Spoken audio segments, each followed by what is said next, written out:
Hey all you action figure enthusiasts out there, JC here with another TNI toy review. Now this is going to be a pretty quick review. I know I'm probably one of the last people to review these new G.I. Joe classified 6-inch figures from Hasbro, the first wave, but I just got them in hand the other week and I wanted to go on and just put on record my own thoughts about these action figures. So the first wave includes Destro, Snake Eyes, Roadblock, Scarlett, and Duke. Now each figure comes packaged in a window box style similar to say like Marvel Legends. Each figure has their own unique artwork here in the corner and off to the side. You also get some emblems and that's kind of unique for each figure and some numbering. So Duke here is number 4. On the back of the packaging, it's exactly the same with all the figures. You do get this cool poster artwork. Hasbro released an actual poster of this back in February during Toy Fair. Here's a look at the Scarlett with her artwork, and I believe each figure has unique artwork, done by a different type of artist, or at least, a variety of artists. I don't know if every single figure has a unique artist, but definitely they got a number of different people to work on these. Here's Roadblock's artwork. I like his side artwork here. He's looking pretty cool there, beating up some alley vipers, then his symbols. Snake Eyes, who will soon be starring in his own movie, so his artwork, and then his symbols. And then finally Destro, which might be the coolest figure in the first wave, and probably has the coolest artwork as well. Look at the side there. And then his symbols, the Cobra packaging is a little bit different color. It's the yellow and red as opposed to blue, and he's number 3 in the series.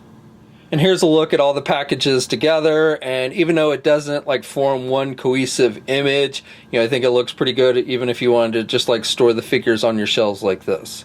Alright, so let's get these open and take a look at what's inside.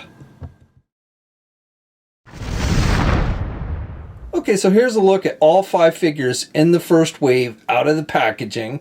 Okay, so we'll start off by taking a look at probably my least favorite figure in the wave, which is Roadblock. I've got a few problems with it. It's not that it's a bad figure, but the thing I probably dislike the most about this one is the choice of weapon.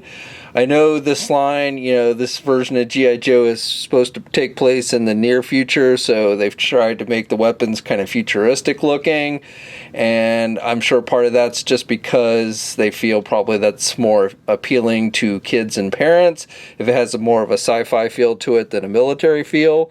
But this weapon, it just looks ridiculous. I don't know what it's supposed to be, some type of electromagnetic weapon or what have you. You've got the translucent plastic on the tips here. If you just took off this part that sticks out, it would probably look better.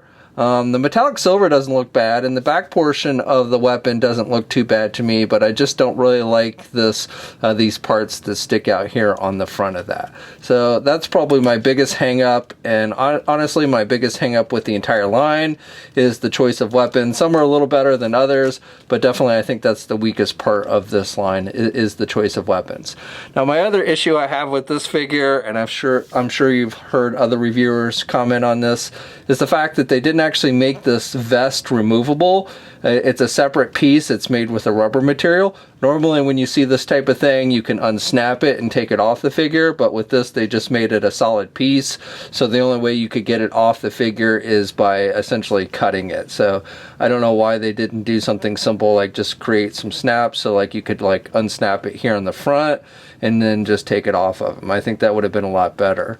He's got this tattoo, which is something new for the character. I don't believe any other version of Roadblock has had a big tattoo on his arm.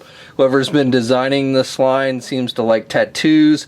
We've seen that artwork for the new Storm Shadow that's got a big arm tattoo. So this one, the tattoo is a lion, so not sure what the correlation is there.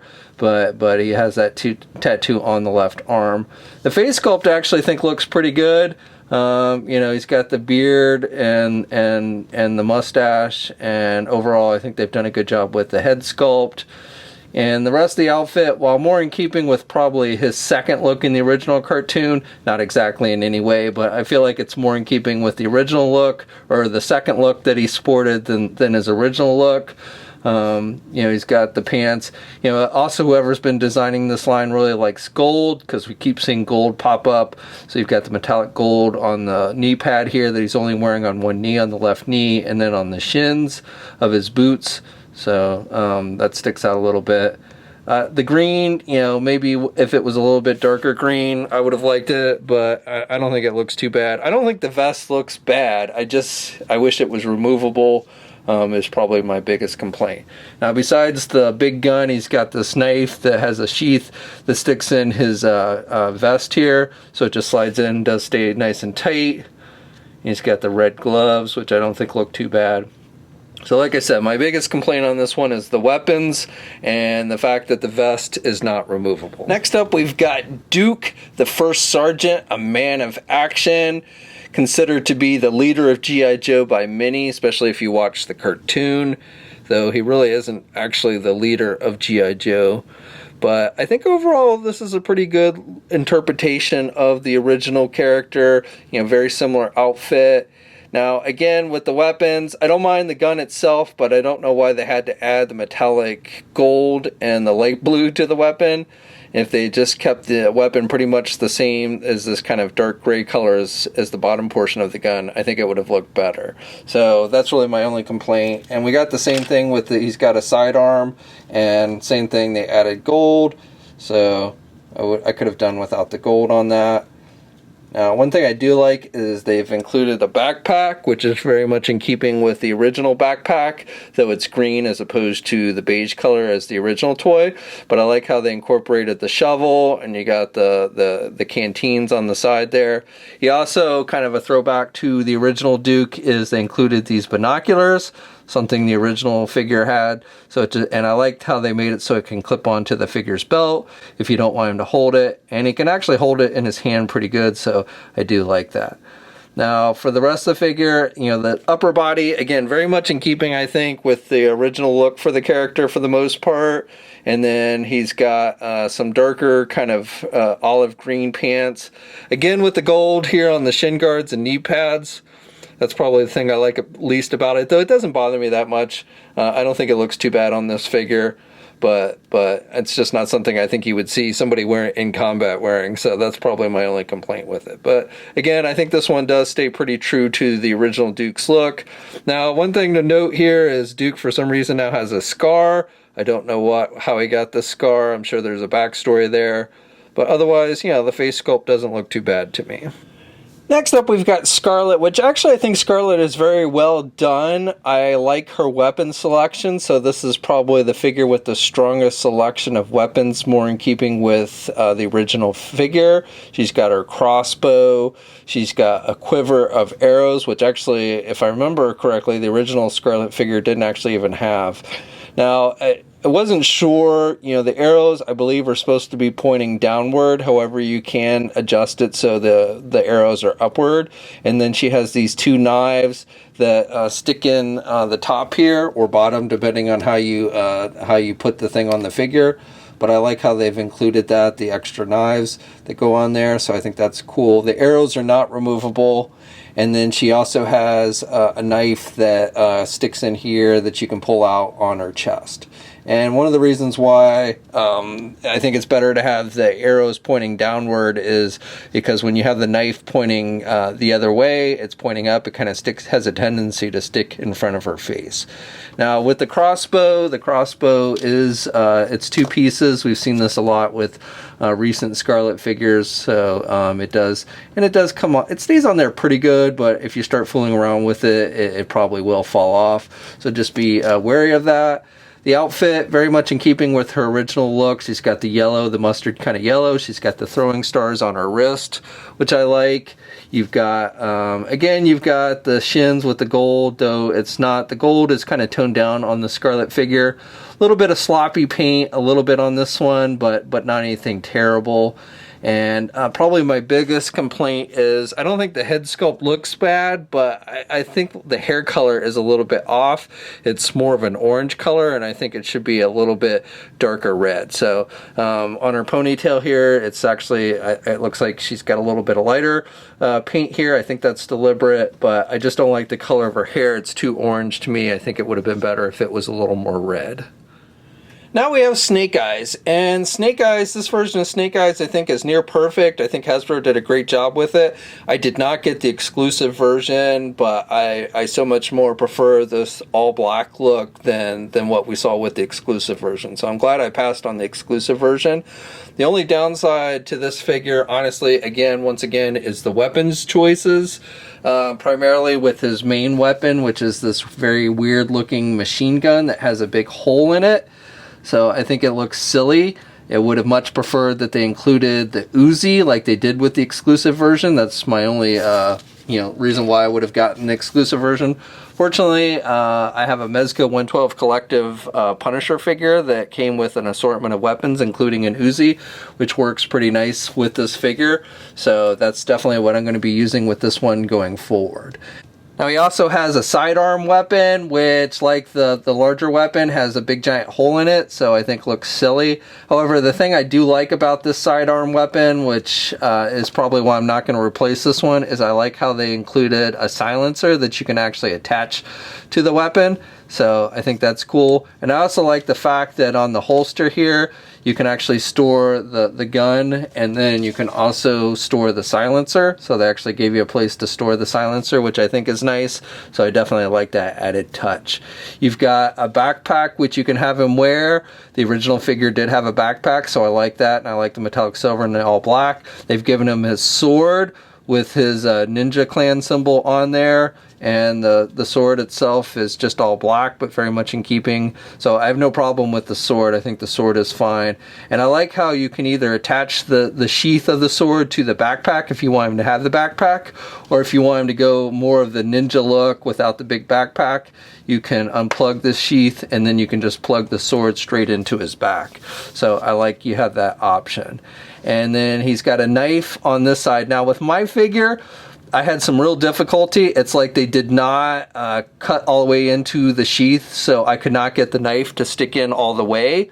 I kind of stuck a little blade in there and cut it out a little bit, so I have been able to get it in there better. And I've talked to some people, and they said some people apparently have had this issue, others did not.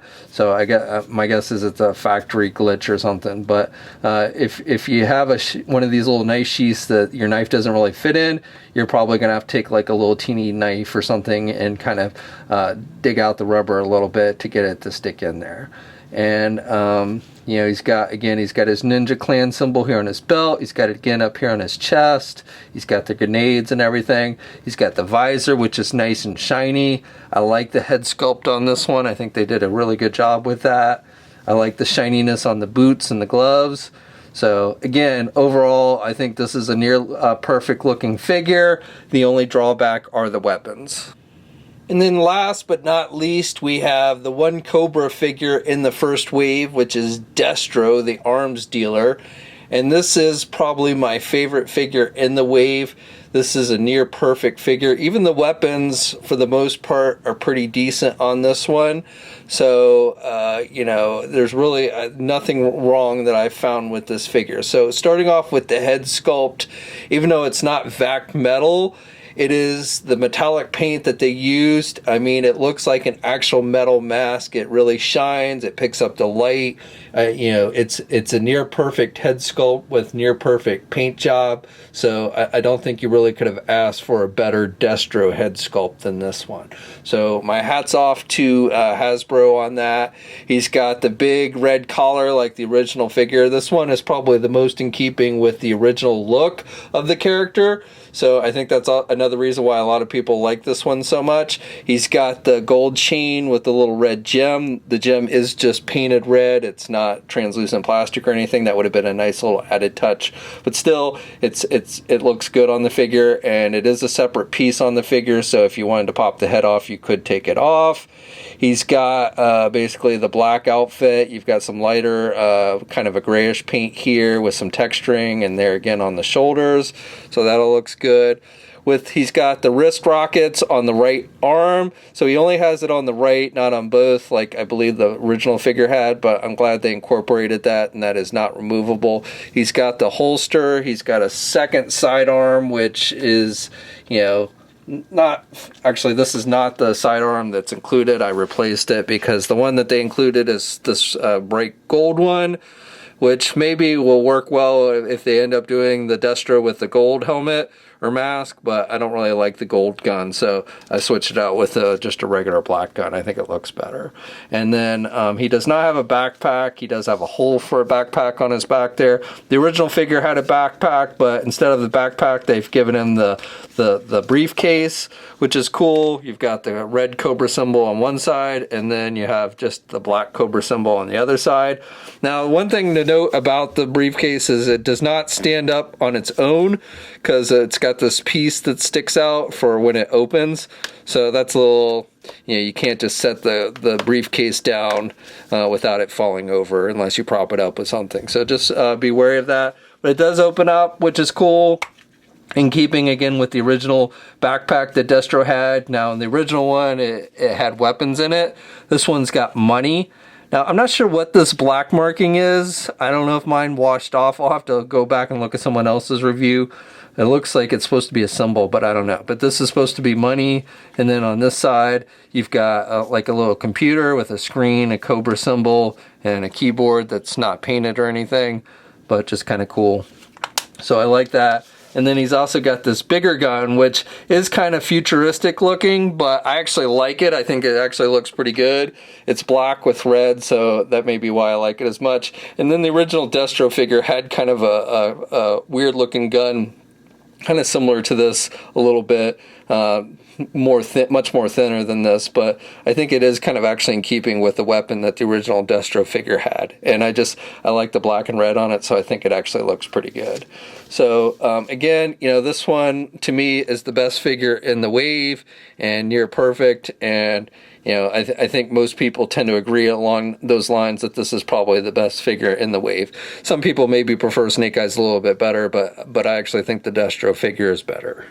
Now real quick, I'm going to go over articulation, primarily just with the Duke figure, since it's pretty much the same articulation across the board. There are some minor differences, like Scarlett, like most Hasbro 6-inch figures, only has single hinged elbows, and Destro doesn't have quite as much head movement as the others, but for the most part, it's pretty much the same. So you get good neck movement there, and he can look back that much. Now the neck actually moves on these, not just the heads.